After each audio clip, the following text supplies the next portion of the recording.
ભરૂચની આગળ પાલેતનું પાટિયું આવ્યું અને ભગત બાપુ કવિ કાક ઈ વખતે એમ કહેવાય ઘોડાની બગી લઈ પોતાની હારે માણસો અને વૈયા આવે અને પાલેતના પાટીએ તેથી રોડ માથે હોટલું નહીં ભાઈ, એટલે આમ જોયું તે ખેતરમાં જેવો તેવો દીવો બળે છે. પોતાની હારે માણસો હતા એને કીધું ભાઈ કઈક નેહડો લાગે, એટલે ન્યાય તપાસ કરાવે કવિ કાક ભગત બાપુ મજા વધારે માલધારીનો નેહડો કોકનું ખેતર છે. 3 ઢેફાનો મંગાળો કરી અને રાતના 11, સાડા 11, 12 વાગે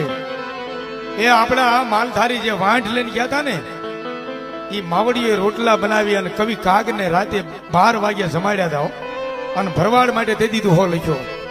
કે ભલો તોય ભરવાડ ભૂખ્યો ભરલિયું દે અણરીઠો દે આવકાર એ કાયમ રહે કાગડા.